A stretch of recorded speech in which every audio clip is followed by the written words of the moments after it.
अगर आप भी लेना चाहते हैं देश दुनिया की तमाम जानकारी तो आज ही सब्सक्राइब करें हमारे चैनल को। साथ ही नीचे दिए बेल आइकन को जरूर दबाएं ताकि हर अपडेट आप तक पहुंच सके। नमस्कार, साक्षी न्यूज नेटवर्क और आप सभी का स्वागत है। योगी सरकार की प्रस्तावित जनसंख्या नीति आजकल काफी चर्चा में है। तमाम लोग इस पर अपनी राय व्यक्त कर रहे हैं, लेकिन ओवैसी ने इस पर क्या कहा है यह आपको आज की रिपोर्ट में बताएंगे। साथ ही बात करेंगे मुंबई में हो रही तेज वर्षा की। इसके साथ ही बताएंगे दिल्ली में स्कूलों को खोले जाने के मुद्दे पर केजरीवाल ने क्या कहा है। साथ ही बात करेंगे देश के पहले अनाज एटीएम की। लेकिन सबसे पहले बात करते हैं ऑल इंडिया मजलिस ए इत्तेहादुल मुस्लिमीन के मुखिया और सांसद असदुद्दीन ओवैसी की, जिन्होंने उत्तर प्रदेश सरकार द्वारा पिछले रविवार को जारी जनसंख्या नीति को महिलाओं के खिलाफ बताया है। ओवैसी ने संवाददाताओं से बातचीत में दावा किया कि उत्तर प्रदेश में 2 से ज्यादा बच्चे वाले लोगों को सरकारी योजनाओं के लाभ से वंचित करने के प्रावधान वाली जनसंख्या नीति से राज्य की महिलाओं को सबसे ज्यादा नुकसान होगा। अभी तो एक प्रपोजल है और हम MIM पार्टी की तरफ से उसकी मुखालिफत करेंगे और रिटर्न में, लिखत में लॉ कमीशन को जो 19 तारीख तक टाइम दिया है हमको, हम उनको भिजाएंगे। हम ये उत्तर प्रदेश की जनता को ये बताना ज़रूरी समझते हैं कि मोदी सरकार ने दिसंबर 2020 में सुप्रीम कोर्ट में एक एफिडेविट लिख कर दिया कि देश में 2 चाइल्ड नॉर्म की पॉलिसी नहीं बनाई जा सकती, क्योंकि TFR जो रेट है वो काफ़ी गिर चुका है और उसकी ज़रूरत नहीं है। तो योगी सरकार, जो मोदी सरकार एफिडेविट देती है, उसके खिलाफ जा रही है, नंबर 1। दूसरा ये है कि हमारा जो नेशनल पॉपुलेशन पॉलिसी था 2000 में हमने उसको शुरू किया। जब 3.2 TFR था, अब 2.2 पे आ गया, बगैर कोर्शन के, बगैर इस तरह की इंसेंटिव, बगैर इस तरह की पॉलिसीज के। तीसरी यह है कि योगी सरकार का यह प्रपोजल संविधान के आर्टिकल 21 के खिलाफ है। उधर मुंबई और इसके उपनगरों में कई जगहों पर शुक्रवार सुबह से भारी बारिश हुई, जिसके कारण कई स्थानों में पटरियों पर जल जमाव होने से लोकल ट्रेन सेवा प्रभावित हुई। इसके अलावा कई निचले इलाकों में जल जमाव हो गया है, जिससे लोगों को परेशानी का सामना करना पड़ रहा है। मध्य रेलवे की मुख्य लाइन के साथ हार्बर लाइन पर भी उपनगरीय ट्रेनें अपने निर्धारित समय से 20 से 25 मिनट की देरी से चल रही हैं।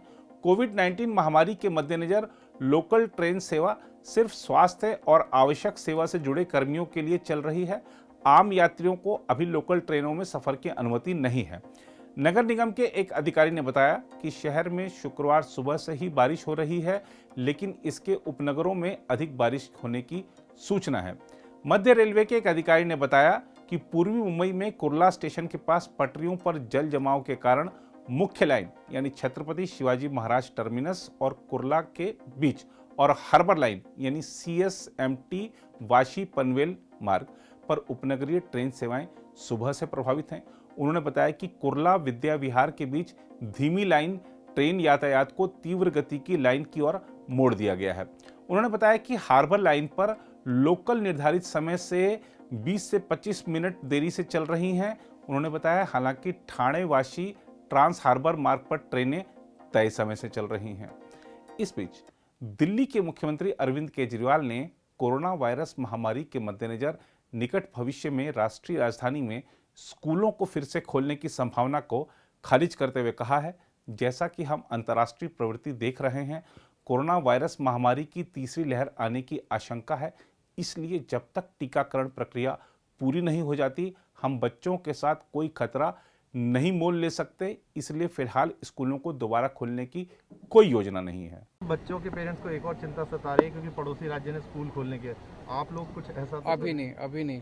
अभी जैसे जो इंटरनेशनली भी ट्रेंड देख रहे हैं कि थर्ड वेव आएगी, तो जब तक वैक्सीनेशन प्रोसेस कंप्लीट नहीं हो जाता, हम अभी बच्चों के साथ रिस्क नहीं लेना चाहेंगे। हम लोगों ने एक नए किस्म के टीका, बच्चों के जो टीके लगते हैं, वैक्सीन लगती हैं, एक नए किस्म के टीके की शुरुआत की है।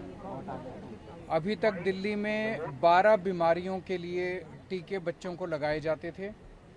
आज से ये निमोनिया के लिए टीका लगाया जा रहा है। 5 साल से कम उम्र के बच्चे निमोनिया की वजह से बच्चों की मृत्यु हो जाया करती थी। अब ये वैक्सीन लगने से ये जो नया किस्म का वैक्सीन आया है, इससे निमोनिया की वजह से बच्चों की मृत्यु नहीं हुआ करेगी। ये वैक्सीन केवल निमोनिया नहीं, निमोनिया, मेनिंजाइटिस, सेप्सिस, कई सारी बीमारियों से बच्चों को प्रोटेक्ट करेगा। अभी पहला इंजेक्शन आज हमने लगाया है और दिल्ली में इस तरह के 600 सेंटर्स हैं पूरे दिल्ली के अंदर जहाँ पे वैक्सीन लगते हैं बच्चों के।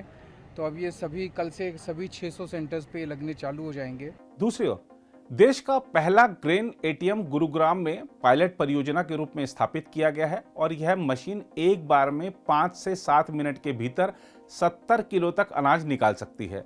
इस मशीन के लग जाने से अब उपभोक्ताओं को खाद्यान्न लेने के लिए सरकारी राशन डिपो के सामने कतार में नहीं लगना पड़ेगा, क्योंकि हरियाणा सरकार उपभोक्ताओं को अनाज एटीएम उपलब्ध कराएगी। इस मशीन को स्थापित करने का उद्देश्य यह सुनिश्चित करना है कि सही मात्रा कम से कम परेशानी के साथ सही लाभार्थी तक पहुंचे।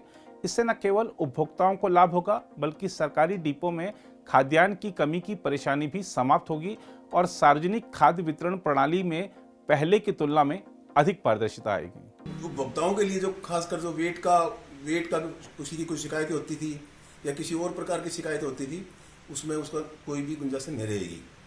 इसके अतिरिक्त इसमें 2 चेंबर हैं, एक क्विंटल का गेहूं का, एक राइस का। फिलहाल एक क्विंटल का जो है वीट का वही चेंबर चला हुआ है और उन्होंने पायलट प्रोजेक्ट की तरफ से लिए उन्होंने कुछ कारणों पर उसने राशन वितरण किया है और ये एक बहुत अच्छी स्कीम है। इसमें कुछ मॉडिफिकेशन की आवश्यकता बता रहे थे, जैसे कि मेन पावर लगती है, यहाँ से एक लेबर यहाँ से यहाँ कट्टा डालेगी, एक ऊपर से डालेगी। तो बोल रहे थे हम भविष्य में इसको ऑटोमेटिक सिस्टम से अप्लाई करेंगे और ये तो ये गरीबों के लिए बहुत अच्छी चीज़ है। वो अपना अंगूठा लगाएंगे, अपना आधार कार्ड का नंबर डालेंगे उसमें या फिर राशन कार्ड का नंबर डालेंगे।